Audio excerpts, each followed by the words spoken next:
नमस्ते दोस्तों। चलो फिर आज हम नेक्स्ट शुरू करते हैं आगे। हमने जैसे देवनारायण जी के बारे में बात कर लिया था, बहुत कुछ कहानी भी देख ली थी थोड़ी बहुत, और थोड़ा बहुत पढ़ भी लिया था। तो अब हम आगे बात करेंगे। तो आगे जैसे देखो, अब देवनारायण जी के बारे में थोड़ा बहुत बचा है, जो लिखाना ही बाकी था, बाकी तो हमने हो गया था।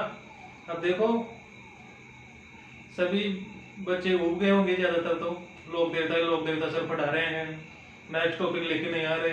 तो मैं आप सबको बता दूं कि ये एक वीडियो आज का, और इसके बाद में एक वीडियो और, बस दो ही वीडियो और बनेंगे, उसके बाद में आपके लोक देवता कंप्लीट हो जाएंगे। तो मैं आप लोगों को बता दूं कि बोर हो या कुछ हो, लेकिन देखो पढ़ना तो पड़ेगा ही।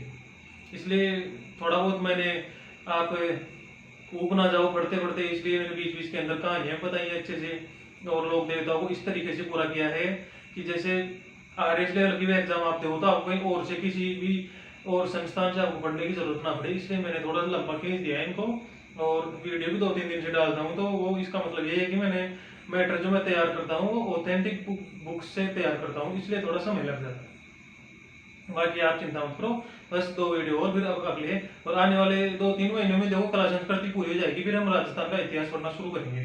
तो आप बिल्कुल भी चिंता मत करो, बस थोड़ी सी देर मेरे साथ आज बने रहो, और थोड़ी सी देर कल या परसों जब भी मैं क्लास ले नेक्स्ट वीडियो डाउन, तब बने रहना, फिर ये लोक देवता कंप्लीट हो जाएंगे। तो चलो देखते हैं हम देवनारायण जी के बारे में। वैसे तो सब कुछ हो गया था, नॉर्मल बचा था जो मैं आप अभी बताता हूँ। एक थी देखो, देवनारायण जी की फड़।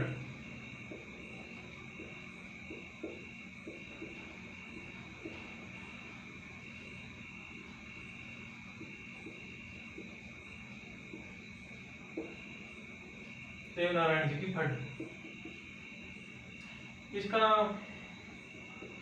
वाचन करते हैं,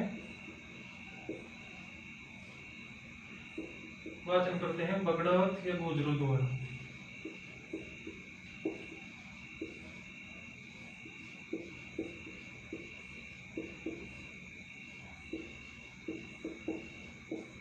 गुर्जर बोलते हैं देवनारायण जी की फड़।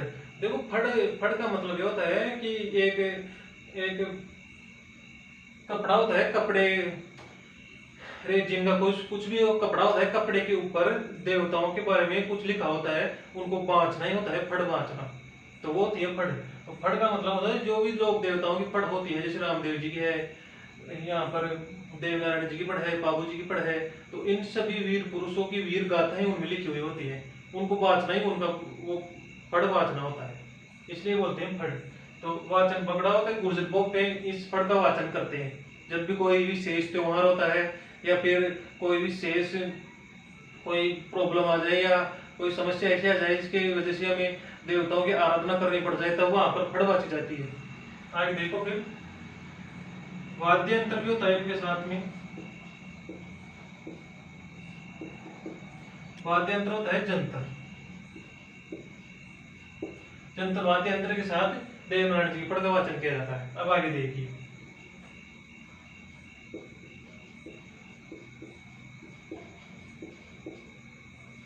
देवनारायण जी की फड़ में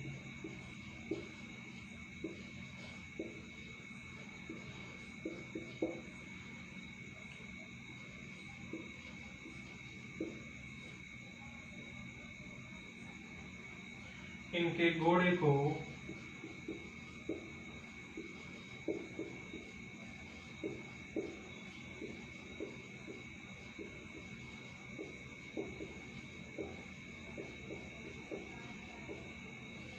हरे रंग में दर्शाया गया है।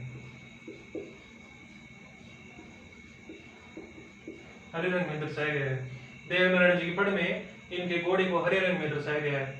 मैंने बाबू जी की जब फड़ बताई थी तब उसके अंदर मैंने बताया था कि बाबू जी की फड़ में उनके घोड़े जो केसर काल में थी, केसर काल में किरण काबरा था, नहीं केसर काल में थी शायद, हाँ, तो उनके घोड़े को काले रंग में दर्शाया गया था। जैसे देवनारायण जी की फड़ में उनके घोड़े को हरे रंग में दर्शाया गया है, और बाबू जी के घोड़े को उनकी फड़ के अंदर काले रंग में दर्शाया गया है। ये वहां पर मैंने लिखाया था। फिर आगे देखो,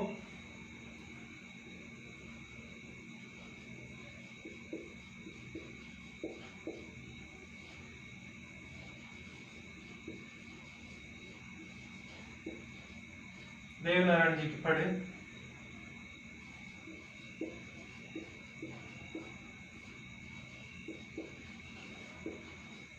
सबसे प्राचीन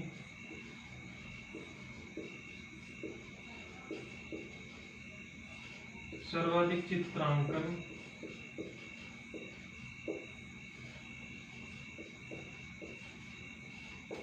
चित्रांकन वाली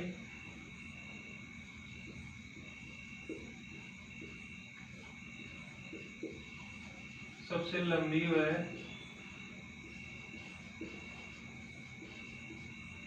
सबसे छोटी है, छोटी फड़ है, सबसे छोटी फड़ है। फिर देखो बड़े भरे में दर्शाया गया है देवरानी की फड़ सबसे प्राचीन सर्वाधिक चित्रांकन वाली सबसे लंबी और सबसे छोटी फड़ है। क्योंकि सबसे लंबी का मतलब आप अगर बांचना चाहो तो आगे से आगे बहुत सारी लंबी लंबी वीर गाथा है उनको बांचते जाओ, और अगर आप थोड़ी देर में पूरा करना चाहते हो तो आप कुछ हिस्सा पढ़ करके उसको पूरा कर सकते हो। इसलिए सबसे बड़ी लंबी भी है और सबसे छोटी भी है। फिर आगे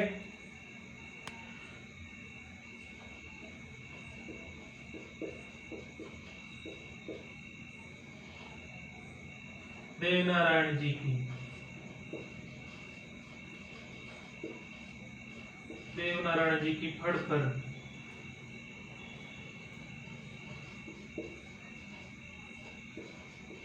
भारत सरकार द्वारा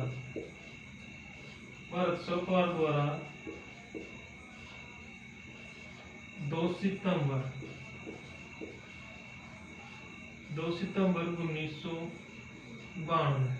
1992 को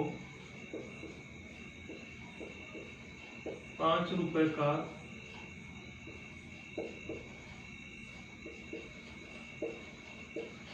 डाक टिकट जारी किया गया। ये है देवनारायण जी की फड़। वाचन बगड़ावत या गुर्जर गोपो द्वारा। वाद्यांतर जंतर देवनारायण जी की फड़ में इनके घोड़े को हरे रंग में दर्शाया गया है। देवनारायण जी की फड़ सबसे प्राचीन सर्वाधिक चित्रांकन वाली सबसे लंबी सबसे छोटी फड़ है।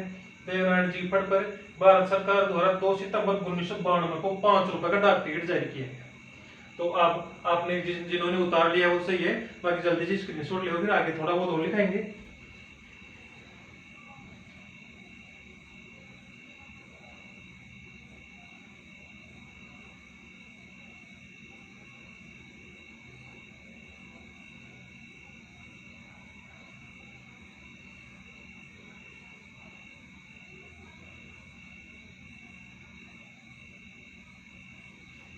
तो आगे देखिए, लिख लिया होगा सभी ने, फिर देखते हैं। देखो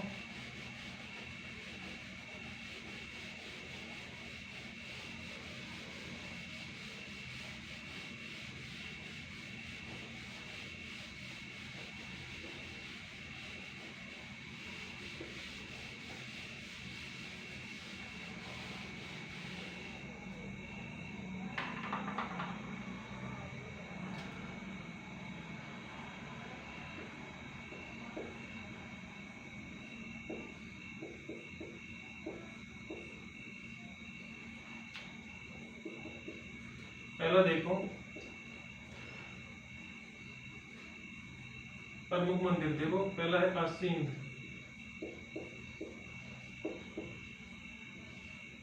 आसीन भीलवाड़ा,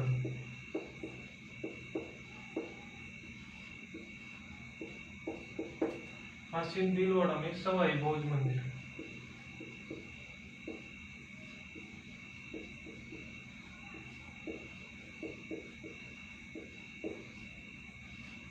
आसीन भीलवाड़ा में सवाई भोज मंदिर।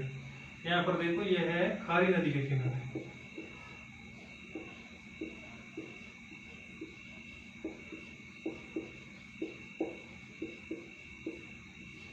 खारी नदी के किनारे है। यहाँ पर देखो मेला भरता है,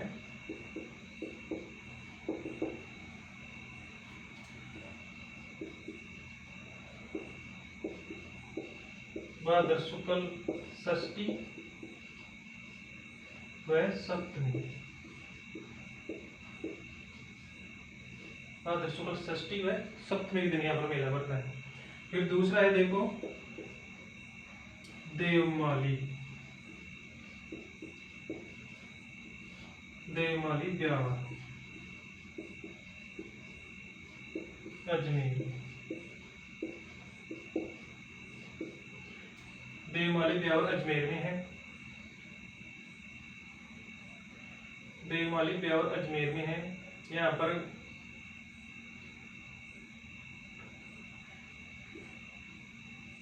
इसे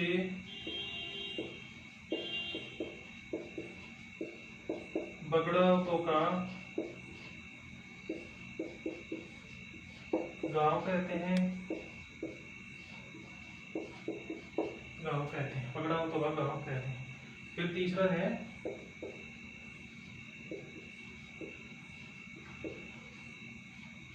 देवदाम।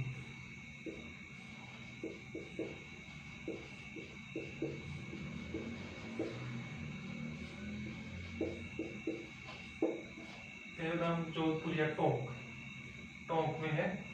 यहाँ पर देखो निर्माण इसका किया था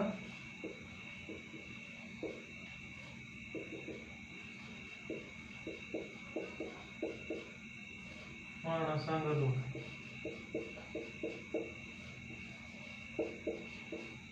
महाराणा सांगा द्वारा। एक बार इतना लिखो फिर आगे बढ़ते हैं।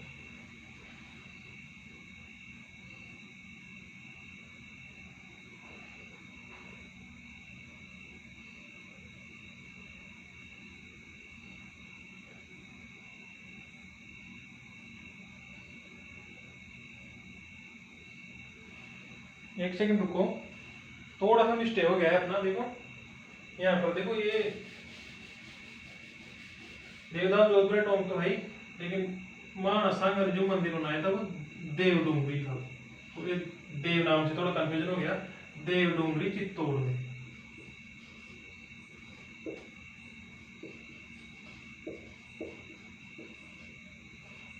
देव डूंगरी चित्तौड़ ये बनाया था महाराणा सांगा।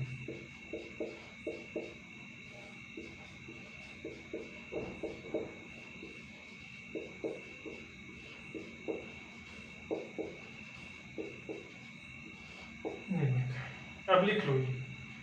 अब आप इसका स्क्रीनशॉट ले फिर आगे बढ़ेंगे। ये लगभग देवरानी जी हमारे कंप्लीट हो गए हैं, फिर आगे देखते हैं हम।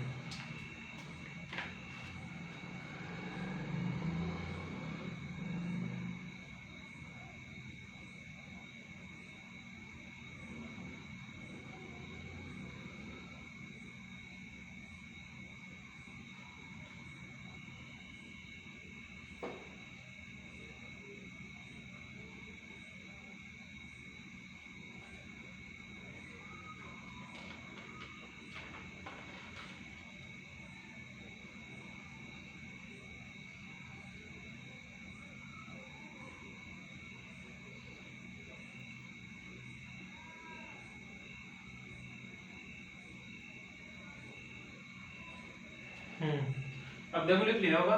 देवरानी जी कंप्लीट है। अब नेक्स्ट लोग देवता देखिए।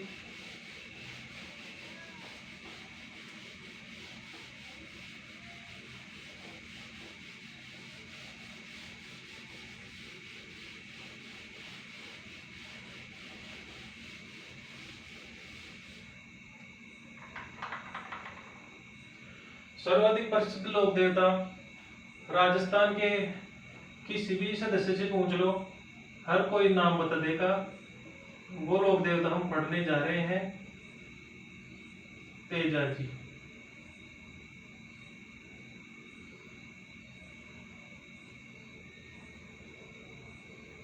तेजा जी,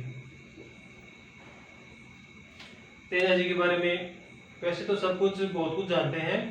वर्तमान समय के अंदर भाद्रपद महीना चल रहा है, तो इनकी जो भी मेले के अंदर जो भी पूजा वगैरह होती है वो चल रही है फिलहाल वर्तमान समय में, यही समय है।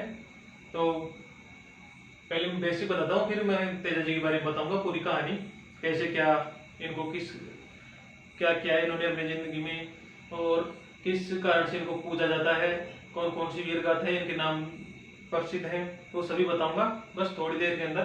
तो पहले लिखो इनका जन्म। जन्म हुआ था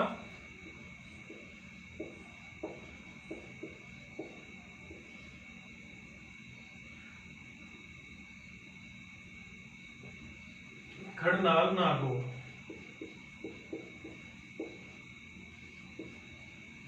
एक 1037 ईस्वी होता माघ शुक्ल चतुर्दशी।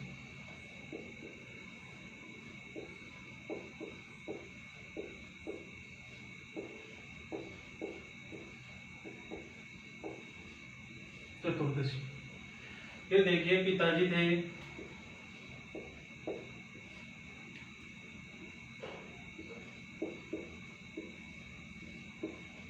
ताहड़ जी, माता राम कांवड़ी या राज कांवड़ी भी मिलता है नाम।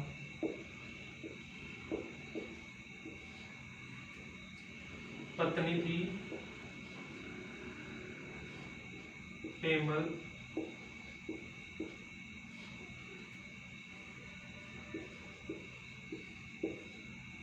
पनेर गांव। पनेर गांव है अजमेर में। पनेर गांव अजमेर में रायमल जी की पुत्री।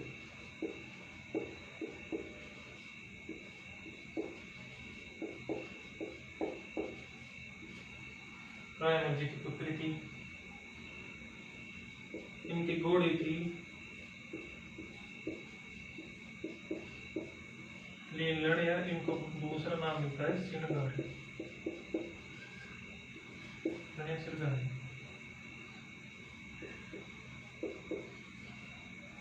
तेजा जी का जन्म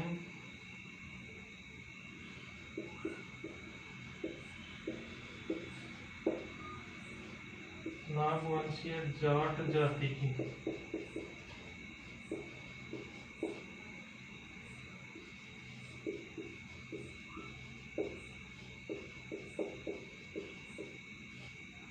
धौलिया गोत्र में।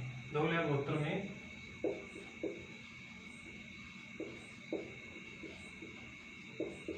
अब देखो जन्मखंड नाल नागौर में 1037 ईस्वी माघ शुक्ल चतुर्दशी।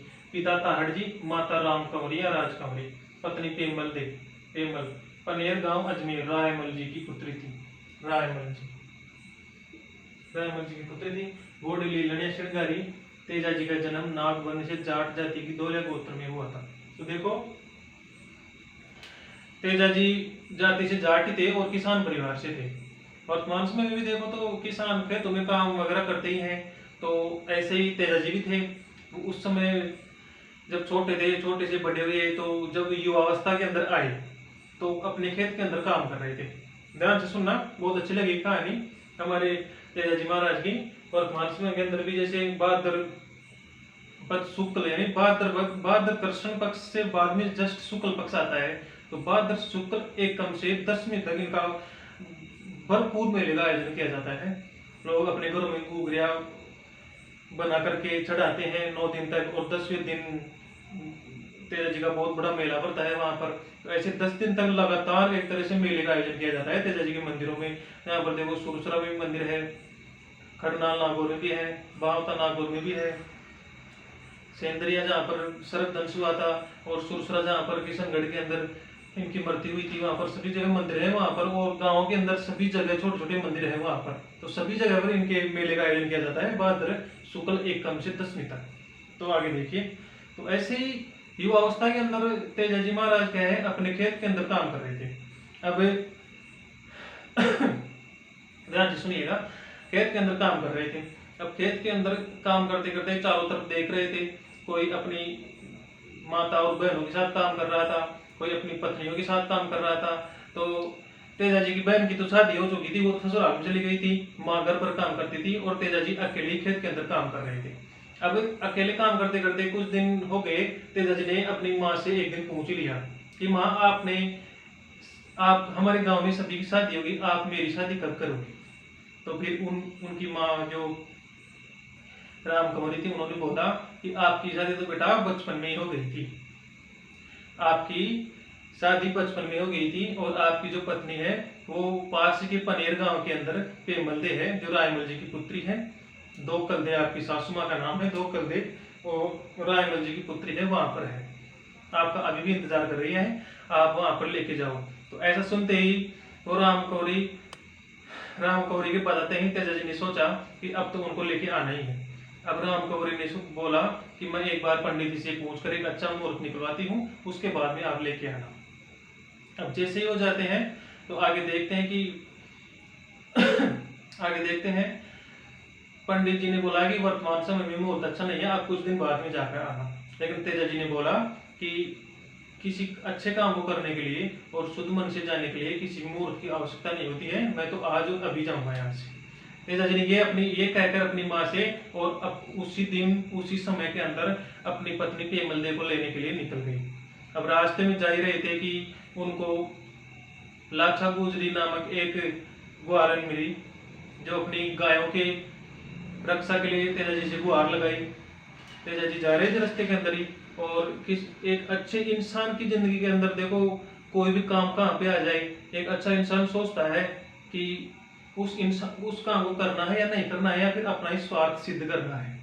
तो तेजा जी जैसे लोक देवता, इसलिए नहीं पूछ जाते लोक देवता, बहुत बड़ी महान परिस्थिति है, बहुत त्याग करना पड़ता है। इसलिए वर्तमान समय में तो ये चीजें सिर्फ नाम की रह गई हैं, अच्छे काम करना, अच्छा स्वभाव, अच्छा कैरेक्टर, ये सब नाम में रह गए हैं। लेकिन फिलहाल इन कहानियों से पता चलता है कि पहले हमारे ही वंशज थे वो, जो इतना बड़ा काम करके गए थे, और आज हम उनको लोक देवता के रूप में पूजते हैं। तो देखो ऐसे जा रहे थे, लाछा गुजरी की गाय मिली। लाछा गुजरी ने बोला कि मेर के मेढ़ा है पास के अंदर, तो मेरी गायों को चुरा करके ले गए हैं, आप प्लीज मेरी रक्षा करो। तो तेजा जी ने इतना सुनते ही गाय की रक्षा के लिए जिन तरफ मेर की मेढ़ा उनको लेकर गए, अपनी घोड़ी शृंगारी को लेकर उनकी तरफ चल दिए। अब रास्ते में जा ही रहे थे कि पास में देखा कि एक नाग और नागिन जल रही थी वहां पर, मतलब वो अंतिम समय के अंदर वो अपने जल रहे थे। नागिन तो जलकर राख हो चुकी थी और नाग जल रहे थे। इतने में देखा कि नाग अब कष्ट के अंदर है, तो तेजा जी ने उतर कर नाग को साइड में किया, अपने भाले से साइड में किया, उस आग से दूर किया। तो तेजा जी को ये काम करते ही नाग जी को गुस्सा आ गया।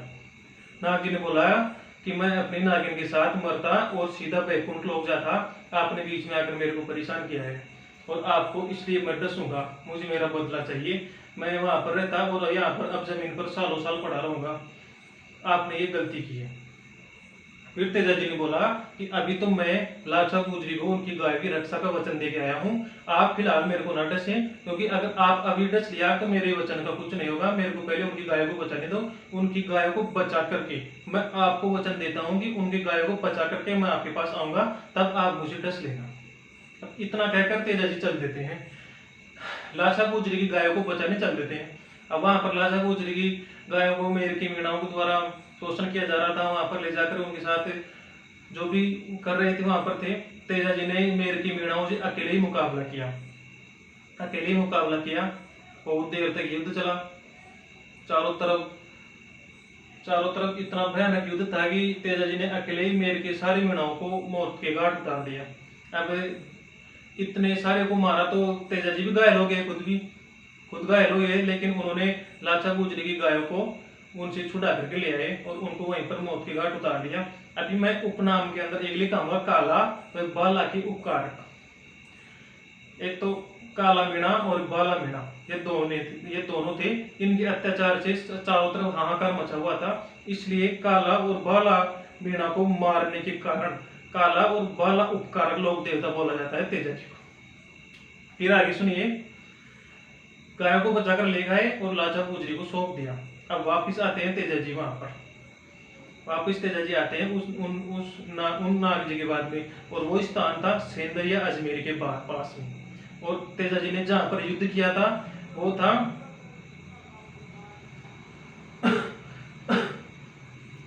वो एक पहाड़ी थी, वो अभी देखो दिमाग से निकल रही है, लेकिन वो पहाड़ी थी, अभी थोड़ी देर में याद आ जाएगी। हाँ, तो सेंदरिया अजमेर के पास में तेजा जी को सर्प ने डसा। हालांकि डसने से पहले तेजा जी घायल हुए थे, तो उन सर्प ने बोला कि आप तो घायल हुए हो और घायल हुए को डसना मेरे उसूलों के खिलाफ है। फिर तेजा जी ने बोला कि मैंने आपको वचन दिया था और मैं वचन तो पूरा करूंगा, भले कुछ भी हो। तो उन्होंने कहा कि आप मेरी जीभ पर डस लो, वहां पर मैं घायल नहीं हूँ, वहां पर मैं बिल्कुल स्वस्थ हूँ जीभ पर। तो फिर सर्प ने तेजा जी की जीभ को डसा था। तो वर्तमान समय में हम जब तेजा जी की मूर्ति फोटो वगैरह देखते हैं तो नाग जी तेजा जी के जीभ को डसते हुए नजर आते हैं हमारे। हाँ, तो ऐसे तेजा जी को नाग जी ने वहां पर डसा सेंद्रिय स्थान पर, और आगे थोड़ी दूर जाने के बाद सुरसरा किशनगढ़ अजमेर के पास, वर्तमान में किशनगढ़ में पड़ता है सुरसरा, तो सुरसरा किशनगढ़ अजमेर के पास में तेजा जी की मृत्यु हुई। अब तेजा जी की मृत्यु के बाद में तेजा जी की जो भी निशानियां थी वगैरह थी, उन निशानियों को पेमल्दे के पास में भेजा गया। और पहले के जमाने में देखो, व्यक्तित्व, स्वाभिमान, सच्चाई, ईमानदारी, इन चीजों का बहुत मोल था। पेमल्दे ने अपने पतिव्रत धर्म का पालन करते हुए अपने पति तेजा जी की निशानियों के साथ में सती हो गई। पहले के जमाने में होता था ये सती होना, ये वगैरह, जो भी युद्ध के बाद के मंत्र जो भी होते थे वो सती जोहर कर लेते वगैरह होते थे। तो पेमल्दे ने सती होना स्वीकार किया और अपने पति की निशानियों के साथ सती हो गई। तो ये थी कहानी तेजा जी की। यहाँ पर सेंद्रिय नामक स्थान पर तेजा जी को सर्पदंश हुआ और सुरसरा अजमेर नामक स्थान पर उनको मौत की प्राप्ति हुई, मतलब उनकी मृत्यु हुई। तो ऐसे थे तेजा जी, वचन पालक, शौर्यपूर्ण लोक देवता थे, गायों की रक्षा करते हुए वीरगति को प्राप्त हुए और लाक्षा गुजरी को दिया हुआ वचन उन्होंने पूरा किया। और भले ही मौत को गले लगा दिया हो, लेकिन अपना वचन दोनों जगह पूरा करके उन्होंने अपनी मौत को गले लगाया। तो ये थे तेजा जी। अब थोड़ा बहुत है, मैंने थोड़ा बहुत लिखा दिया, थोड़ा बहुत और लिखते हैं, फिर अगले वाले पेज में लिखेंगे।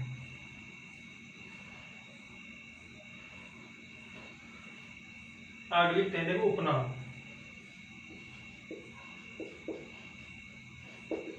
उपनाम है तेजा जी के, उपनाम है काला व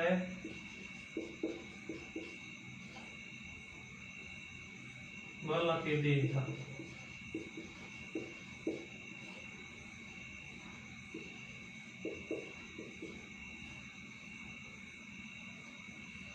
कृषि कार्यों के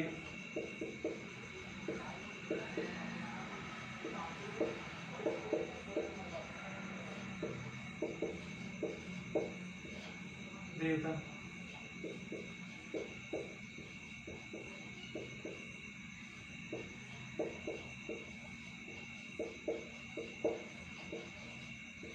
किसानों के आराध्य देवता। तो ये है, देखो, तेजा जी जन्म खड़नाल नागौर में हुआ था। 1033 माघ शुक्ल चतुर्दशी को हुआ था जन्म। ये पिता ताहड़ जी, माता राम कंवरी, राज कंवरी मिलता है, राम कंवरी मिलता है, लेकिन जान जाओगे। फिर पत्नी पेमल्दे। अब वो पास के पनेर गांव के अंदर रायमल जी की पुत्री थी, अजमेर में पड़ता है पनेर गांव भी। और घोड़ी लीलड़ियां श्रृंगारी थी। और ये नाग वंशीय जाट जाति की 2 गोत्र में इनका जन्म हुआ था। फिर इनके उपनाम आ गए, मैंने इतना लिखा दिया है और लगभग समझा भी दिया है।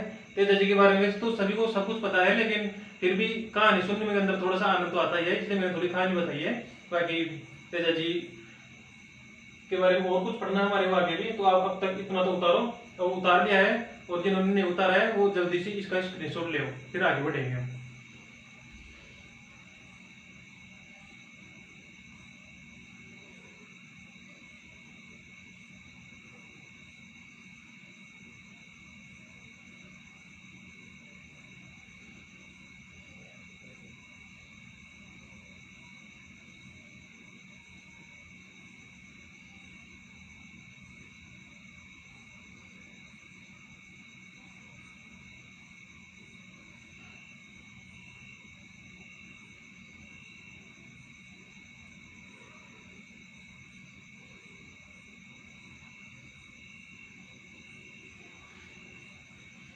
अब देखो, लिख लिया होगा आपने, स्क्रीनशॉट ले लिया होगा। मैं देखो अब मिटा रहा हूँ।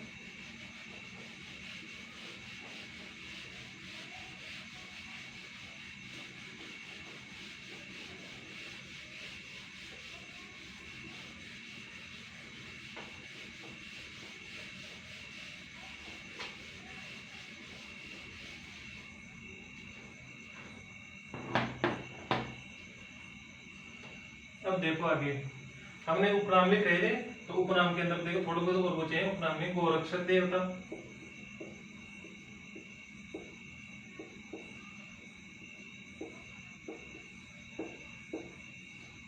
गोरक्षक देवता,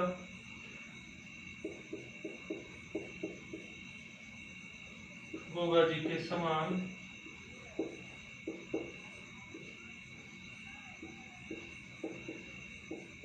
सांपों के देवता,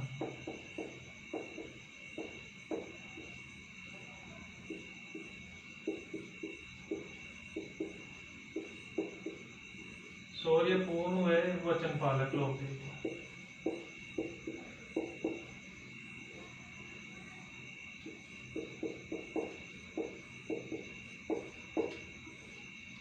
अब देखो मैंने जो समझाया है उन्हीं को देखो यहाँ पर शब्दों में पिरो रहा हूँ, तो अवश्य लिखते जाइएगा साथ में, बाकी मैं स्क्रीनशॉट का मौका दूंगा ही।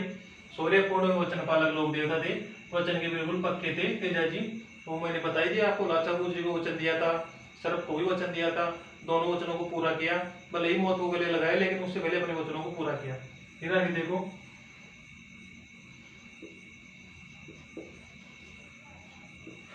तेजा जी ने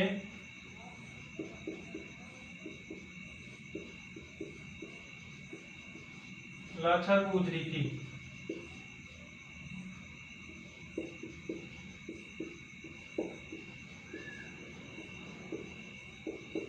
गायों की रक्षा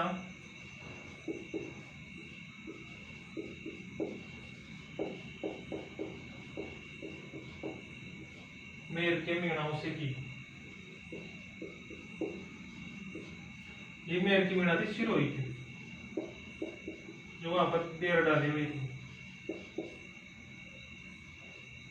सिरोही की। वो हाँ अब याद आया, देखो वो पहाड़ी थी मंडावरिया की पहाड़ी, जहां पर मेर के मीणा और तेजा जी का युद्ध हुआ था। तो देखो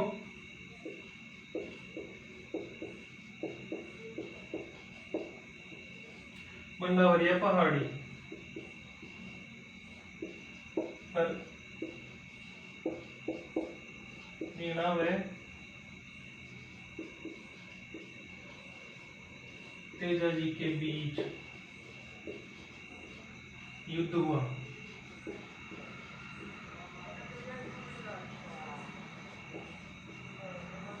तेजा जी के बीच युद्ध हुआ। फिर देखिए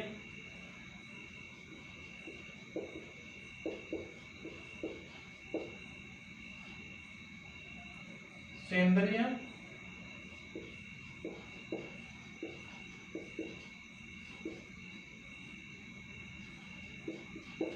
ने तेजा जी को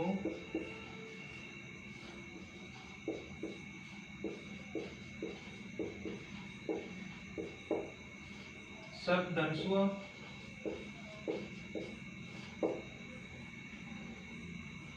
और सुरसुर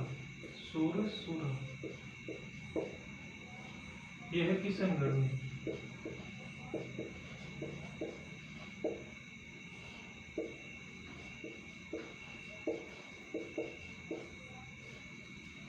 सुरसुरा सुरसुरा में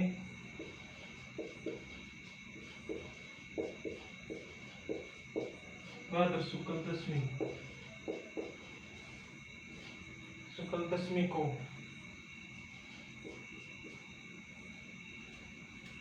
सुरसुरा में भाद्र शुक्ल दशमी को तेजा जी वीर गति को प्राप्त हुई।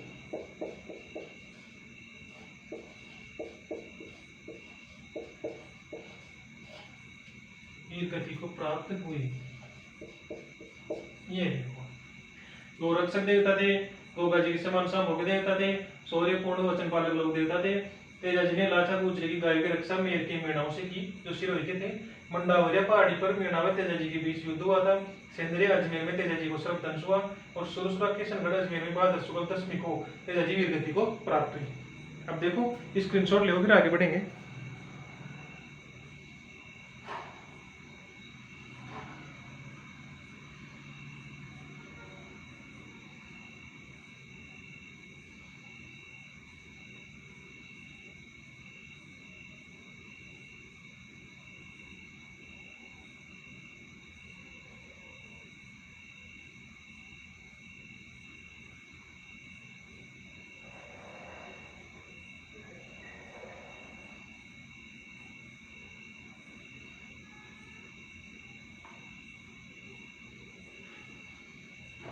अब देखो आगे,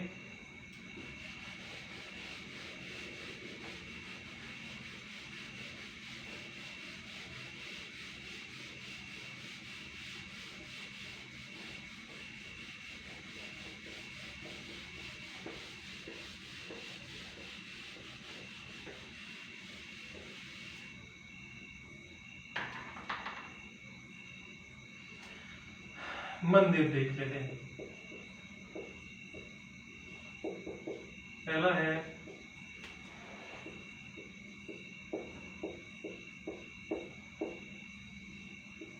किशनगढ़ अजमेर में।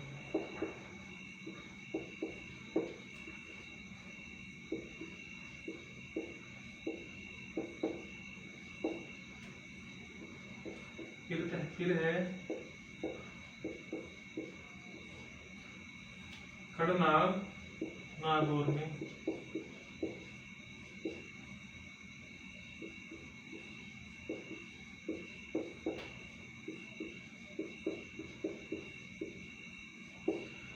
पांवटा नागौर में। सुरसरा किशनगढ़ अजमेर में।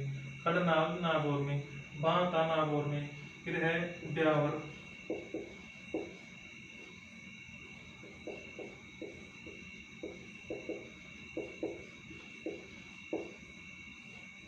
सेंदरिया ब्यावर।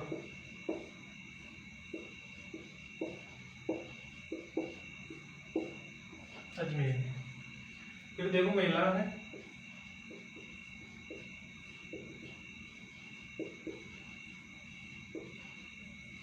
भाद्रपद शुक्ल दशमी, इसे ही बोलते हैं तेजा दशमी।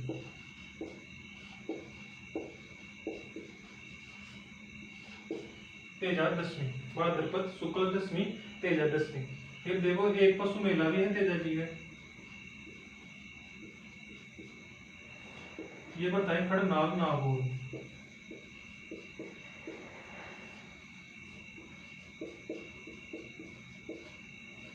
खड़नाग नागौर में ये बताए श्रावण पूर्णिमा से भाद्र अमावस्या तक।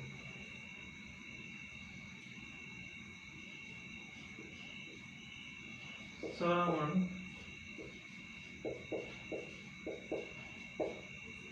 पूर्णिमा से भाद्र शुक्ल अमावस्या।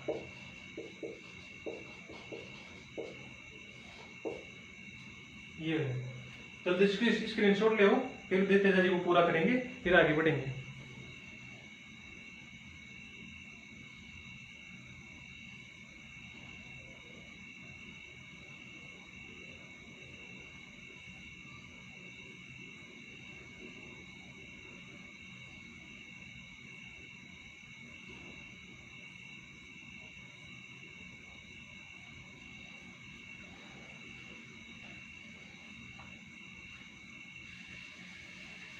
ये देखो भाद्र अमावस्या आएगी, शुक्ल नहीं आएगा, यहाँ पर कृष्ण पक्ष आता है। पूर्णिमा होती है तब आता है शुक्ल पक्ष, फिर भाद्र कृष्ण पक्ष ही आएगा। कृष्ण पक्ष लगाना चाहो तो लगा सकते हो, बाकी भाद्र अमावस्या तक ठीक है, कोई दिक्कत नहीं। फिर देखो आगे बढ़ते हैं।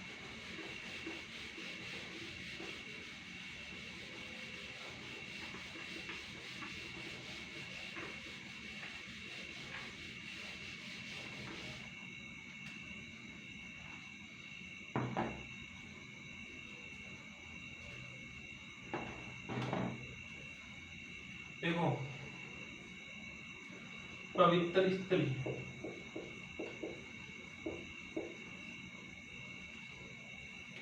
एक सेकेंड,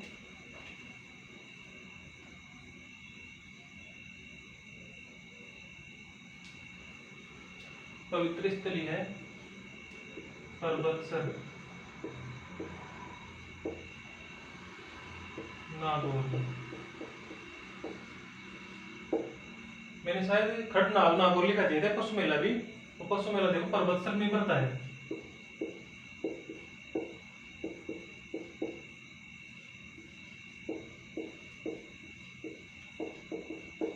यहाँ पर कर लेना, गलती से हो गया होगा। पवित्र स्थली पर्वतसर नागौर में, और पर्वतसर नागौर में पशु मेला पड़ता है। फिर आगे देखो कर्म स्थली,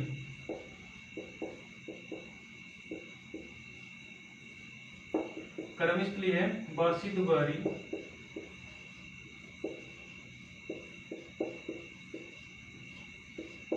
बूंदी। फिर आगे देखिए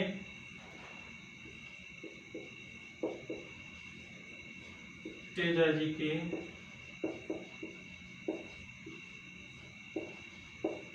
मंदिर को थान कहते हैं।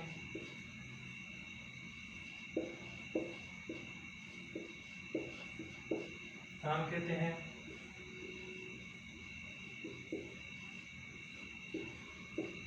पुजारी को कोडला कहते हैं।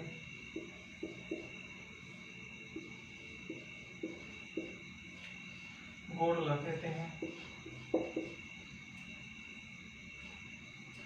मंदिर को थान कहते हैं, पुजारी को गोडला गोडला कहते हैं।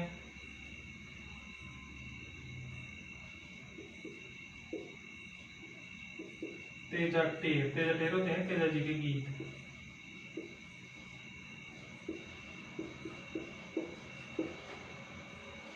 तेजा जी के गीत होते हैं जो किसान खेती करते समय तेजा जी जो गीत गाते हैं वो बोलते हैं तेजा टेर।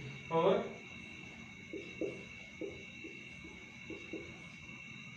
किसान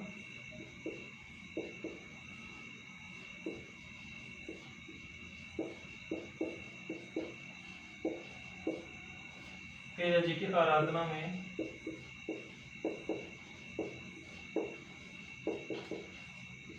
तेजा नृत्य भी करते हैं।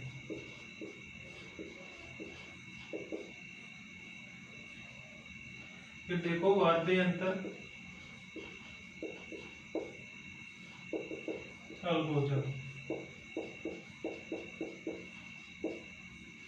अलगोजा। तेजा जी सहरिया जनजाति के भी आराध्य देवता।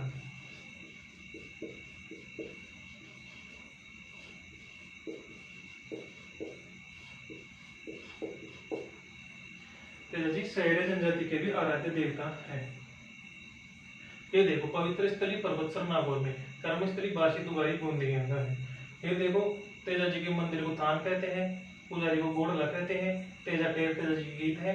किसान तेजा जी की आराधना में तेजा नृत्य करते हैं। वाद्य यंत्र अलगोजा बजाया जाता है। तेजा जी सहरिया जनजाति के आराध्य देवता है। अब इनका स्क्रीनशॉट लो, फिर आगे बढ़ते हैं, नेक्स्ट लोक देवता शुरू करेंगे।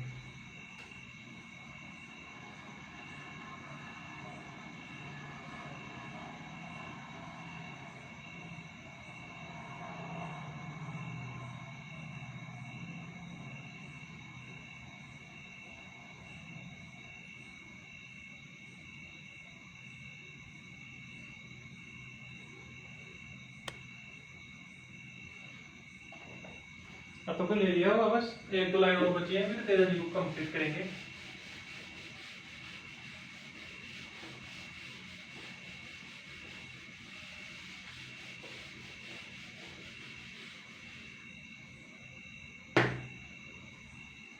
देखिए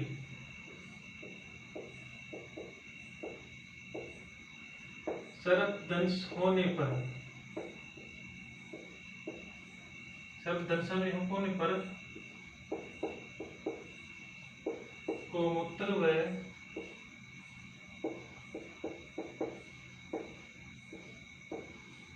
गोबर का प्रयोग किया जाता है।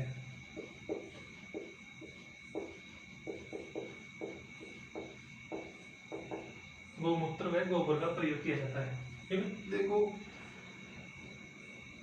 मूर्ति, तेजा जी की मूर्ति देखो किस रूप में होती है। तलवारधारी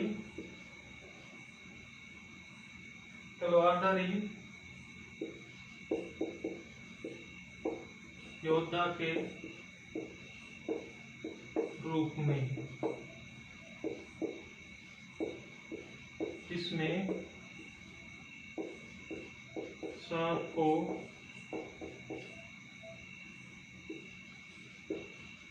जीभ डसते दिखाया है।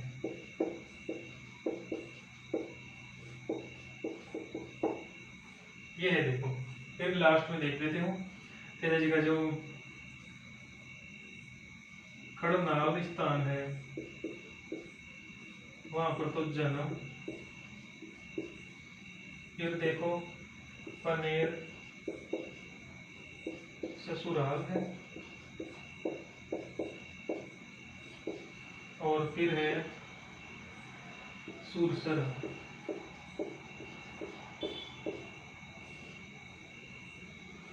सुरसरा है मृत्यु स्थान, मृत्यु स्थान। अब देखो यहाँ पर हमारे लोक देवता तेजा जी कंप्लीट हो जाते हैं। वर्तमान समय में तेजा जी का बहुत प्रचलन है। ये भाद्र का महीने चल रहे हैं जब मैं पढ़ा रहा हूँ, और भाद्र का पिछले वाला पखवाड़ा चल रहा है जो शुक्ल पक्ष का आता है। तो देखो इनको जल्दी से उतारिए, स्क्रीनशॉट लीजिए, फिर आगे बढ़ेंगे।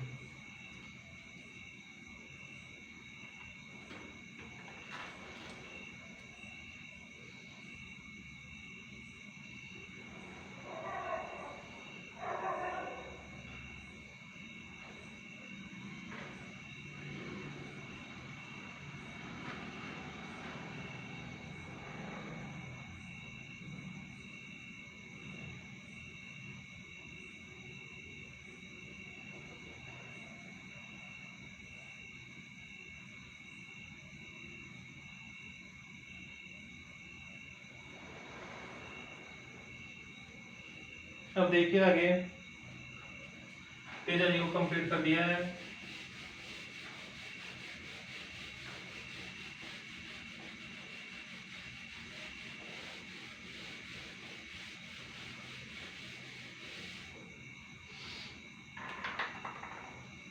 अब देखो अन्य लोक देवता।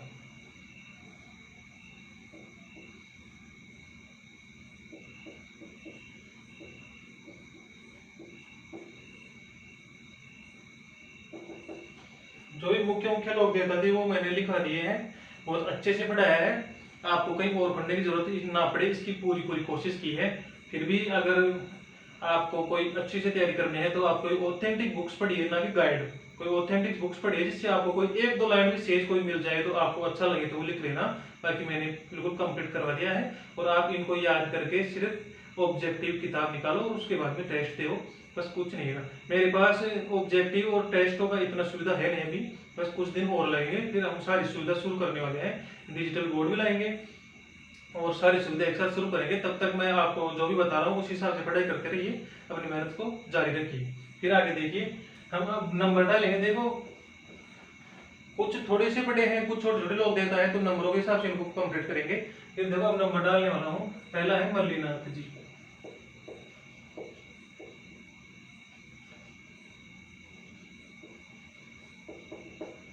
इनका जन्म हुआ था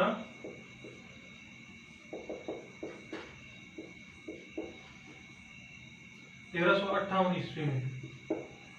पिता थे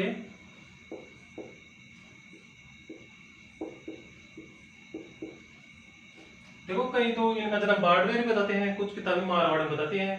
मैंने ऑथेंटिक बुक्स के हिसाब से इनका जन्म कहाँ हुआ ये लिखा है नहीं है, बस इनके पिताजी का लिखा है मारवाड़ के राव सलखा जी। मारवाड़ के राव सलखा जी। माता जानी देव। गुरु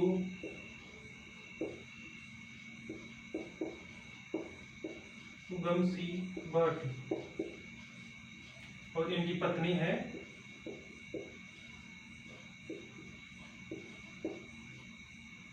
रूपा देवी। इन्हें बरसात की देवी बोला जाता है।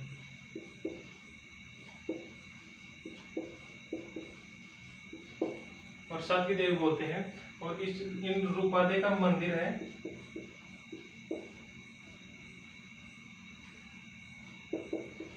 बाड़मेर,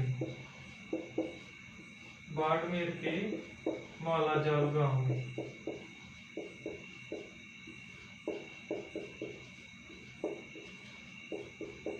मालाजाल गांव में तो देखो मल्लीनाथ जी जन्म 1358 ईस्वी में, पिता मारवाड़ के राव सलका जी थे, माता जानी देवी थी, गुरु उगम सिंह भाटी थे, पत्नी रूपा देवी बरसात की देवी बोलते हैं इनको, और मंदिर बाड़मेर के मालाजाल गांव में है। मल्लीनाथ जी ये जो सलका जी थे इनके ज्येष्ठ पुत्र थे। कुछ दिनों बाद में युद्ध के दौरान किसी वजह से सलका जी की मृत्यु हो गई। उनके बाद में मल्लीनाथ जी अपने चाचा कानड़ देव के पास के जाके महेवा के अंदर रहने लगते थे। फिर उनके बाद में वहीं पर राजवाड़ करना सीखा, अपनी सारी चीजें इकट्ठी की सीखा, और फिर बाद में अंदर मारवाड़ के शासक बने थे।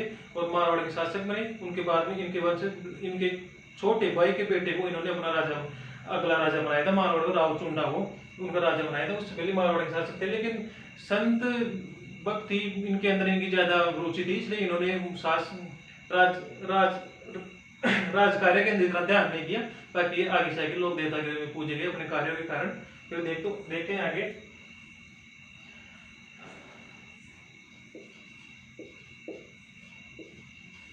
पिता की मृत्यु के बाद, पिता की मृत्यु के बाद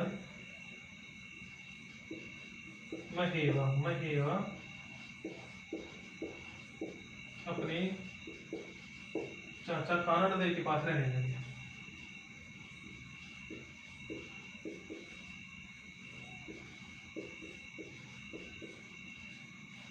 कानड़ देव के पास रहने लगे।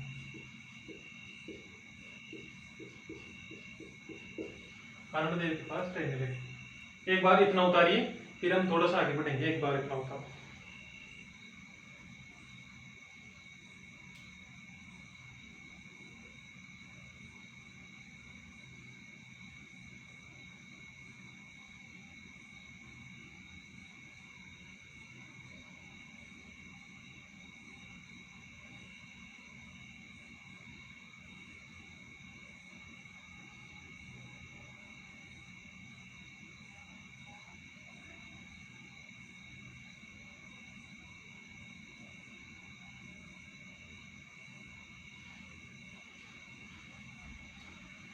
उतार लिया होगा, फिर आगे देखते हैं।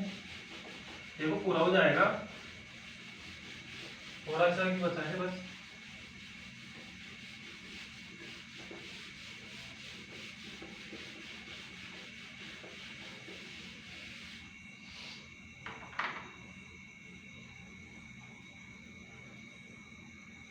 ये मल्लीनाथ जी के बारे में लिखा रहा हूं मैं अभी, उनके बारे में लिखना है। 1378 में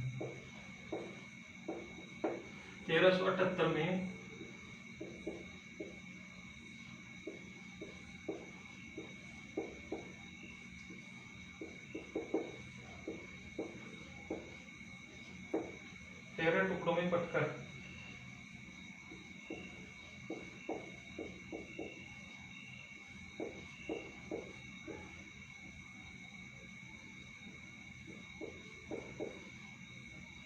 तुगलक व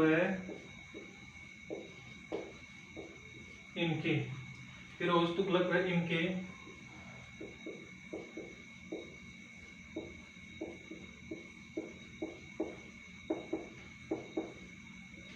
सूबेदार निजामुद्दीन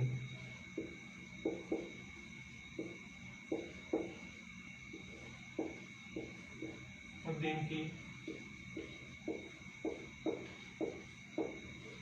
संयुक्त सेना को पराजित किया।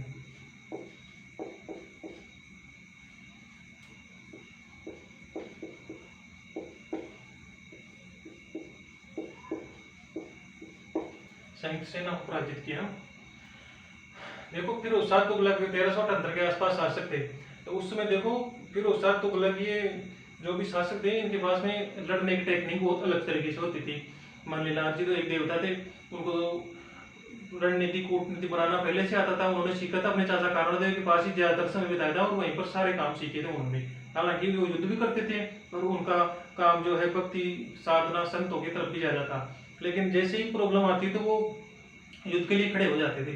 तो तभी यहाँ पर देखो 13 टुकड़ों में बंटकर फिरोज शाह तुगलक और इनके सूबेदार निजामुद्दीन की संयुक्त सेना इन दोनों की संयुक्त सेना 13 टुकड़ों में बंटकर आकर हमला करती है, लेकिन इन सभी को युद्ध के अंदर पराजित किया था किन्होंने, मल्लिनाथ जी ने। तभी से एक कहावत प्रचलित हो गई, 13 तुंगा भागे मालिक सलखान, यानी कि 13 टुकड़ों में बटी सेना भी भागने को खड़ी हो गई जब सलका जी के पुत्र ने इनके ऊपर वार करना शुरू किया। तो फिर देखिए आगे एक कहावत है मल्लिनाथ जी के बारे में, 13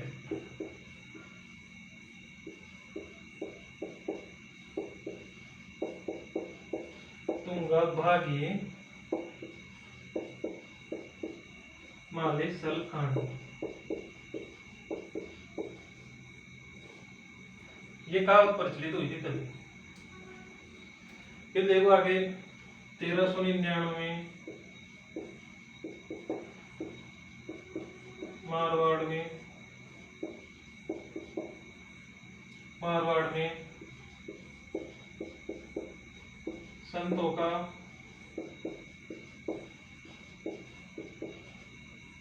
हरि कीर्तन करवाया तथा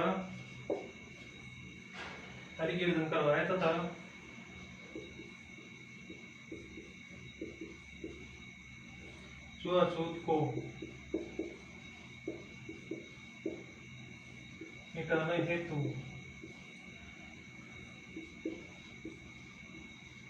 1399 में ही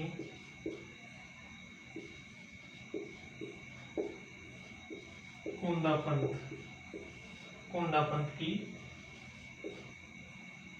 स्थापना की।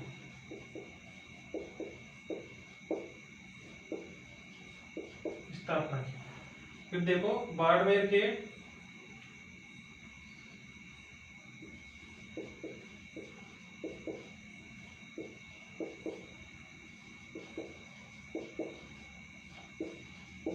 स्थान का एक नाम है मालानी।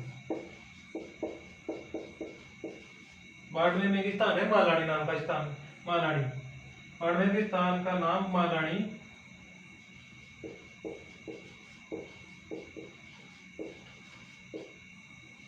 मल्लिनाथ जी की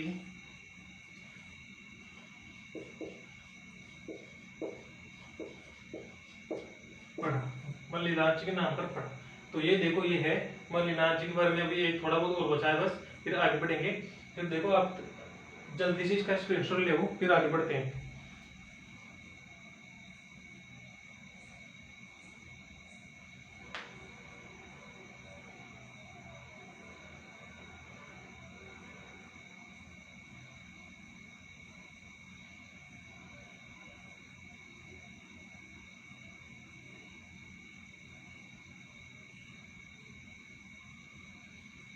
अब तक तो लिख लिया होगा, बस थोड़ा बहुत और है।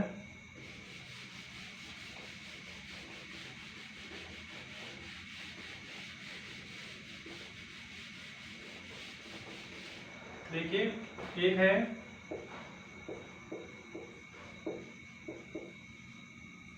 मल्लिनाथ पशु मेला, जो तिलवाड़ा बाड़मेर में बनता है।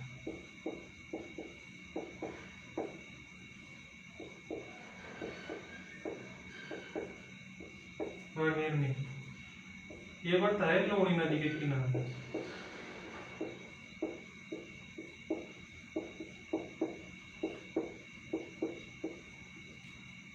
ये राजस्थान का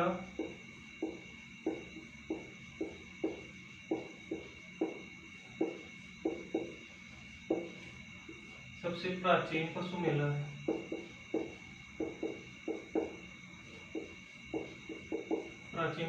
है। और चैत्र कृष्ण एकादशी से चैत्र शुक्ल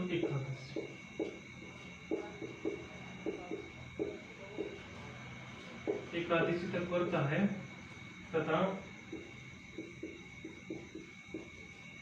मालानी गौड़ हुए प्रसिद्ध है।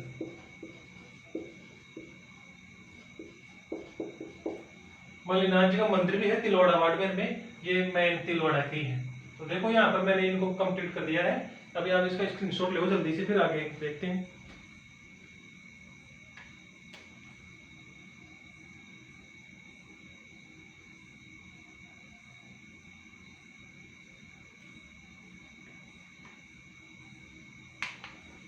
अब देखिए यहाँ पर देखो, ये वर्तमान में बाड़मेर में था, लेकिन वर्तमान में ये बालोतरा में पड़ता है। अब देखो वीडियो थोड़ा सा लंबा हो जाएगा और आज के लिए हम विदा लेंगे। तो हम आपसे यही बोलेंगे कि आपको बोर होने की बिल्कुल भी जरूरत नहीं है। मैं जरूर कोशिश करूंगा कि 1 घंटे का वीडियो और बनाकर मैं सभी लोग देवताओं को कंप्लीट करवा दूं। छोटे छोटे ही बच्चे हैं, वैसे ज्यादा नहीं है, और हो भी जाएगा देखो वैसे। तो तब तक लिए हम आपसे विदा लेते हैं। पढ़ते रहिएगा, जिद जिंदा रखो, उम्मीद जिंदा रखो, सफलता मिलेगी और सफलता मिलने का मजा भी आएगा। डरो नहीं और ना ही आप उम्मीद को छोड़ो, ना ही मायूस होकर बैठो। पढ़ाई है, एक कमरे में बंद होकर करना पड़ता है, हालांकि सभी को करना पड़ता है, लेकिन एक दिन रिजल्ट ऐसा आएगा कि आपकी जिंदगी बदल जाएगी। इसलिए पढ़ते रहिए दोस्तों, और मेरे साथ जुड़ते रहिए, लाइक और सब्सक्राइब कर देना। बाकी सभी को बताओ कि अच्छी पढ़ाई यहाँ पर यूट्यूब पर करवाई जा रही है, तो आप यहाँ पर आके पढ़ो। बाकी हम आपके लिए और मेहनत करेंगे। तब तक के लिए धन्यवाद।